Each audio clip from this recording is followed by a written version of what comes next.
തിരുവോണത്തിന് അന്ന് രാവിലെ തുടങ്ങിയ തീരാത്ത റെസിപ്പിയാണ് ഉള്ളിത്തീര. അപ്പം ഞങ്ങൾ ഇന്ന് ഉത്രാടത്തിന് അന്ന് തന്നെ രാവിലെ ഉണ്ടാക്കി വെക്കുവാണ്. ഓക്കെ, അപ്പം ഞങ്ങളുടെ കൂടെ കൊല്ലത്ത് നിന്നുള്ള ഷെർലിൻ ചേരുന്നുണ്ട്. സ്റ്റാർട്ട് ചെയ്യാം. ഓക്കെ, ഇതിന് വേണ്ട സാധനങ്ങൾ എന്തൊക്കെയാന്ന് നോക്കാം. 4 പച്ചമുളക്, 20 ചുവന്നുള്ളി, 2 തണ്ട് കറിവേപ്പില. വലുപ്പത്തിലുള്ള പുളിയാണ് ഇതിനാവശ്യം. അത് വെള്ളത്തിലിട്ട് ഒഴിച്ചിടും. തേങ്ങ ഏകദേശം 1.25 കപ്പ് തേങ്ങ വേണം നമുക്ക്. 1.25 കപ്പ് തേങ്ങ നമ്മൾ ഗ്രേറ്റ് ചെയ്താണ് ഇതിന് യൂസ് ചെയ്തത്. ഗോൾഡൻ ബ്രൗൺ ആവുന്നിടം വരെ നമ്മൾ വഴറ്റിക്കൊണ്ടിരിക്കും. നല്ല ബ്രൗൺ ആയി അല്ലേ, നല്ല ഗോൾഡൻ ബ്രൗൺ ആയി. ഇതിലേക്ക് മസാലപ്പൊടികൾ ഇടുക. 1.5 ടേബിൾ സ്പൂൺ മുളക് പൊടി ഇടുക. ഓക്കെ, എന്നിട്ട് 3/4 ടേബിൾ സ്പൂൺ മല്ലിപ്പൊടി. എണ്ണ ഒഴിക്കേണ്ട ഇടയ്ക്ക് വേണ്ട.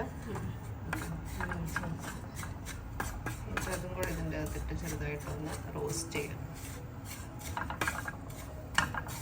ഇതിപ്പോൾ നല്ലതായിട്ട് മൂത്തു. ഇനി സ്റ്റൗ നമ്മൾ ഓഫ് ആക്കിയിട്ട് ചൂടാറാനായിട്ട്, ഇത് ചൂടാറിയതിന് ശേഷം ഇത് നമ്മൾ പൊടിച്ചെടുക്കും മിക്സിയിൽ.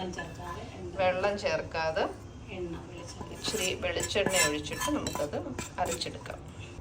ഇത് നല്ലതുപോലെ വെള്ളം തൊടാതെ എണ്ണ ഒഴിച്ച് അരച്ചെടുക്കുക. എണ്ണ ഉപയോഗിച്ചിട്ടാണ് നമ്മളിതിപ്പം അരച്ചെടുത്തിരിക്കുന്നത്. ഓക്കെ, 2 ടേബിൾ സ്പൂൺ എണ്ണ ഒഴിച്ചു. ഇനി ഇതിലേക്ക് നമുക്ക് ഉള്ളി ഇടാം. നമ്മൾ തേങ്ങ വഴറ്റി അതേ പാൻ യൂസ് ചെയ്യാം. നിങ്ങൾക്ക് ഈ സമയമില്ലാത്ത സമയത്ത് ഒത്തിരി പാത്രം എടുത്ത് വെറുതെ സമയങ്ങളുണ്ട്. അതിന് കരിവേപ്പിലയും കൂടെ ഇടുക. വളരെ നൈസായിട്ട് വേണം ഉള്ളി അരിയാൻ. അതാണ് ഇതിൻ്റെ ഹൈലൈറ്റ് പോയിന്റ്.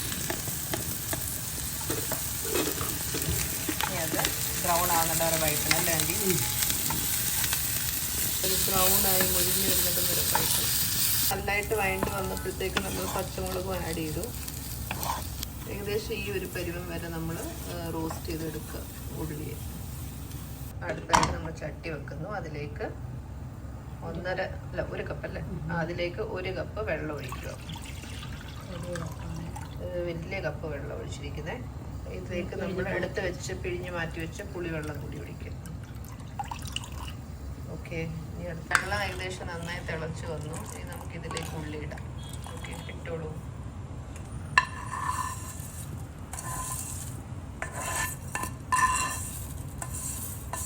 ഉള്ളി മൊത്തം നമ്മൾ ഈ വെള്ളത്തിൻ്റെ അകത്തോട്ട് ഇട്ടു. ഇനി എന്താ ചെയ്യാം? ഇത് 2 തിളച്ച് കഴിയുമ്പോൾ ഇതിലേക്ക് അരപ്പ് ചേർക്കണം.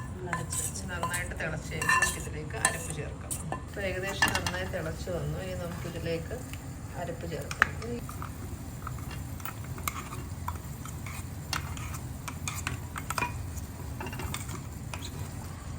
ബാക്കി ഇച്ചിരി അരിപ്പും കൂടെ വെള്ളം ചേർത്ത് ഒഴിച്ചു. ഇതിൻ്റെ ഒപ്പം നമ്മൾ ഉപ്പും കൂടെ ആഡ് ചെയ്യാം. ഇത് മന്ത്രയുടെ അമ്മൂമ്മയുടെ രീതിയിലുണ്ടാക്കുന്ന ഉള്ളിത്തീയലാണ്. നമ്മൾ പത്തനംതിട്ട സ്റ്റൈൽ അല്ലേ? കൊല്ലത്ത് ഇങ്ങനെയാണോ ഉള്ളിത്തീയൽ ഉണ്ടാക്കുന്നത്? ചെറിയ വ്യത്യാസം. എന്തായി ചെറിയ വ്യത്യാസം? ഇത്രയൊന്നും പ്രോസസ്സിങ് ഇല്ല. ഇത്രയും പ്രോസസ്സിങ് ഇല്ലെങ്കിൽ അവിടെ എങ്ങനെയാ? എന്ത് ഇതിൽ നമ്മൾ സ്കിപ്പ് ചെയ്യുന്ന കൊല്ലത്ത്? ഞങ്ങൾ ഈ വെള്ളത്തിലല്ല വേവിക്കുന്നത്. പിന്നെ ഞങ്ങൾ എണ്ണ ചേർത്ത ഉള്ളിയും പച്ചമുളകും അതെല്ലാം കൂടെ വേവിക്കുന്നു. ഇത് വേവിക്കുന്നത് എണ്ണയ്ക്കകത്തോ? എണ്ണയ്ക്കകത്ത് ഒരു ഇച്ചിരി, ഒരു ശകലം 1/4 ടീസ്പൂൺ വെള്ളം നമുക്ക് ഉലുവാപ്പൊടിയും കൂടി ഇടാം.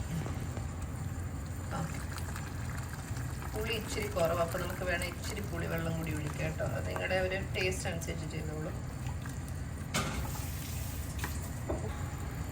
കുറച്ച് ഉപ്പും കൂടെ ആഡ് ചെയ്യാം. ഉപ്പും പുളിയും ഒന്ന് നമ്മുടെ ടേസ്റ്റ് അനുസരിച്ച് കൂട്ടുക കുറയ്ക്കുകയോ ചെയ്യാം. ലാസ്റ്റായിട്ട് നമ്മൾ കടു വറുക്കുക. ഇത് നമുക്ക് ഉള്ളിലേക്ക് ലാസ്റ്റ് ആഡ് ചെയ്യാം. ഇത് നമുക്ക് തീയലിൻ്റെ തൊട്ട് ആഡ് ചെയ്യാം. കഴിഞ്ഞോ? ഇതാണ് നമ്മുടെ ലാസ്റ്റ്. അപ്പം ഇതോടെ നമ്മുടെ ഉള്ളി തീയൽ ഫിനിഷ്. എല്ലാവരും ഒന്ന് ട്രൈ ചെയ്യണം.